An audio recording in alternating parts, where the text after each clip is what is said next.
Bro. Okay, good morning mga riders. Okay, nandito ulit tayo sa Unimar.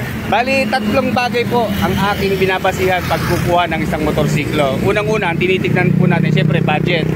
Pangalawa, yung kanyang performance. Then, yung kanya naman pong dimension ang pangatlo. Ngayon, kung nagsasawa na tayo o nabibitin sa mga maxi scoot natin o sa mga scooter at ayaw naman natin sa big bike dahil mahal ang presyo, so doon tayo sa gitna lang. Meron ako nakita isang motorsiklo na nasa 100k po ang presyo. Kaya ito ang maganda nating ma-review ngayon para sa mga kalalakihan natin na mahilig din sa mga gantong klaseng underbone na motorsiklo. Malamang magustuhan nyo po itong ating i-review ngayong araw. 3, 2, 1, go!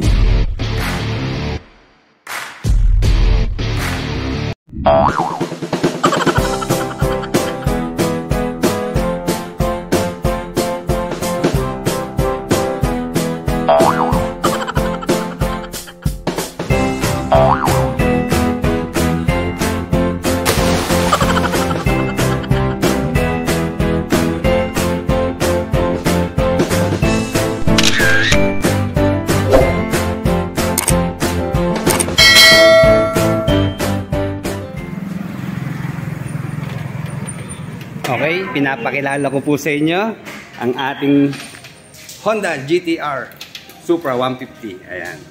Okay, bali 2019 pa po na-release itong motorcycle na to. Then, dalawang color variant lang mong available sa kanya, yung black at red. Ito. Okay, para sa mga aggressive nating riders, malamang ito na po ang motorsiklong nababagay sa inyo. Okay, ito pong Honda Supra GT-R 150cc. Yan, tinutulungan tayo ni brother. Ayan, gusta? Ito ilalabas niya para ma-view natin ng maayos. Hindi natin maiikutan pag naandito eh. Kaya ito. So ito, madali naman siyang buhatin at mag-an lang to eh. Hindi katulad ng mga maxi scoot natin eh. Oh. So ito, pangsingit sa trapiko. Walang problema sa parking. Hindi tayo masyado mangingilag sa mga kasabay na matatabihan na kuya. Dahil makitid lang siya eh. Oh. Pero pagdating sa performance, wala akong masasabi dito. Malakas ang motorsiklo na to. Okay, sa forma naman niya, obvious na talagang pwedeng pangkarera itong Supra GT-R. Pero siyempre, kagaya ng mga nauna ko ng advice, sa racing track tayo lang magkakarera, wag sa public roads para iwas tayo ng disgrasya. Ayan, kapusto na. I don't ever slow up, no I don't take shit. I got no love for the fakeness. If you wanna play tough and wanna hate this, I'll always show up.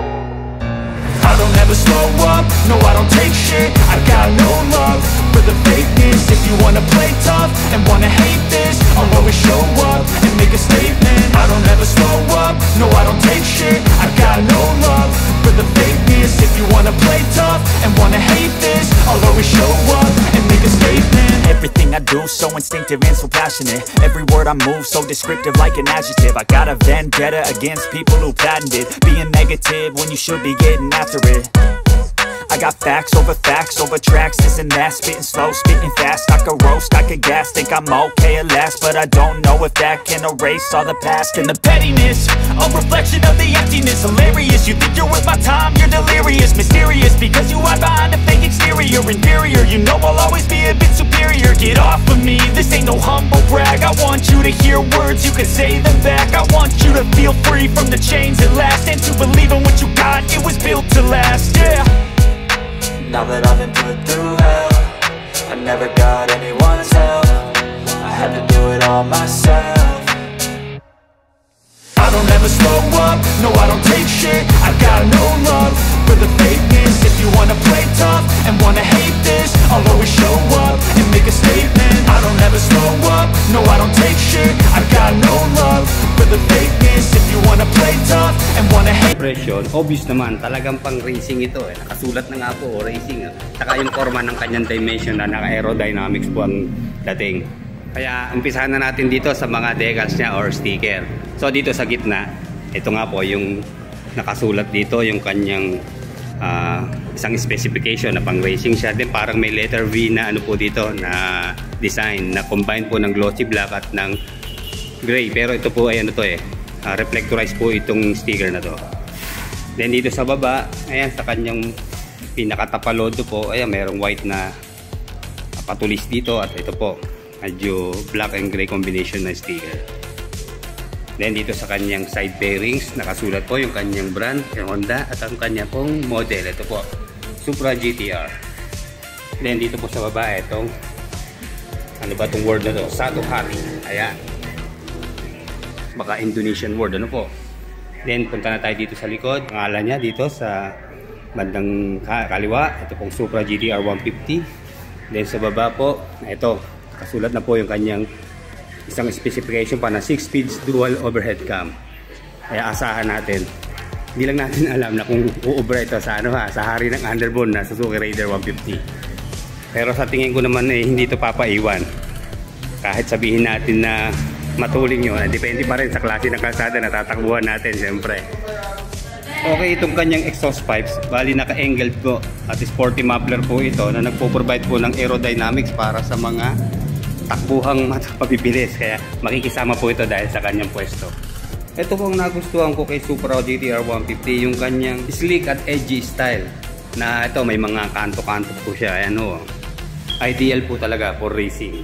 Although medyo payat po siya tignan, pero matibay naman po ang body frame nito dahil ang material na ginamit po ay bakal. Naka-swing arm po ang kanyang rear suspension. Telescopic fork naman po ang kanyang front suspension. Then twin tube po ang ginamit sa kanyang body frame type. Pareho pong naka-disc ang kanyang brake dito sa front at sa rear. Yun lang po, sana nilagyan na ng ABS kasi alam niyo naman, ito yung pangkarera halos itong motorsiklo na to. Kaya for safety, sana nalagyan lang po. Suggestion naman po yun. Then quality na tubeless tire po ang ginamit dahil ito po ay IRC na may sukat po na 120 by 70 by 17.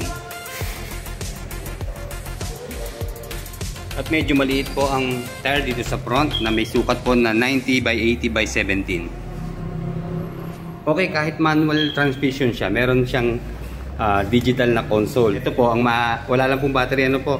Pero ang makikita po natin sa digital screen niya, dito po sa taas yung kanyang gear indicator na nagsasabi kung anong gear natin. Yung nga po, neutral, at yung kanyang cambio na 6-speed, dito po natin makikita. Then yung high beam at low beam katabi niya po dito. Then dito sa gitna, malamang ito po yung kanyang speedometer, odometer, at dito po sa kaliwa, malamang ito po yung gas indicator niya. Okay, ito sa kanyang mga switches and buttons, very basic naman po. Dito sa gawing kaliwa po ay yung kanyang high beam at low beam, yung kanyang busina, then yung kanyang turning signal. Then dito po isa lang po ang narito nakapwesto, ito pong kanyang power button, itong kanyang push start. So ayun po, mechanical key pa rin po ang gamit niya. Subok na matibay, subok na tatagal. Dahil ako matagal na po akong gumagamit ng D'Souza, wala po akong naging problema. Pero dito po sa kanyang tail light or stop light, naka-bulb pa rin po, pati itong kanyang signal light. Kagandahan naman po na nakabukod ang signal light, mas dagdag safety feature po sa ito. Kasi mas mag-view po ng nasa likod natin, mas makikita nila pag nakabukod dito sa pwesto. Kasi pag dito po, minsan hindi pansinin lalo na ba dito maliit, kung dito natin ilalagay. Talagang mamalikmata tayo na hindi natin mapapansin agad. Pero pag dito nakabukod siya at okay naman at ginamit na material ito ay flexible, kaya kahit madanggi ito, hindi ito basta-basta masisira po at plastic lang naman. Okay, sa mga kaangkas natin o sa mga OBR, check natin yung kanyang pinaka-step natin. Ito, okay naman, mag-iingat na lang kasi ito masakit ito pag tayo natuunan nito. At siyempre yung kanyang grab bar, okay, safe naman hawakan. Okay, nandito po sa kanan ang kanyang kickstart. Na-suggest ko po pag umaga ito lang ang gamitin pag mag-i-start, pag magpapainit, at wag po lagi tayong umasa sa kanyang button. Isa pa, tipid na baterya siyempre. Okay, bagi meron siyang 6-speed ano po. So ang kanyang manual transmission na dito po. Una, pag tayo primera, isang apak po dito. Then ang pangalawang cambio po, segunda dito po sa likod. Paatras naman po, segunda, tercera, kwarta, quinta at sixta. Then pag ibabalik po sa neutral, soft step lang dito sa pinaka front niya. Yun po ang kanyang transmission. Wala lang pong kill switch ang kanyang side stand. Okay.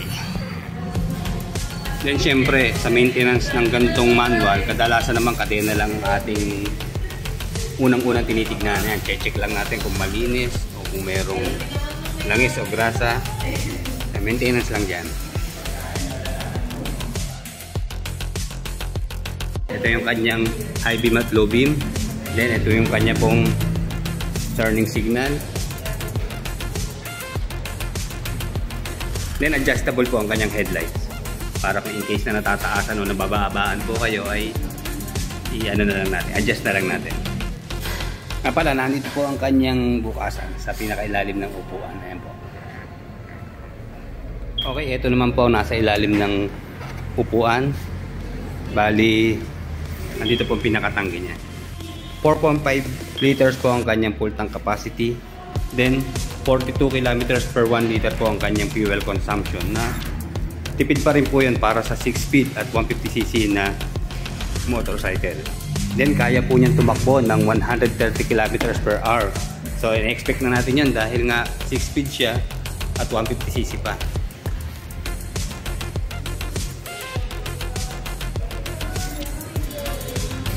And lastly, ito na po ang moment of truth, yung kanyang presyo syempre.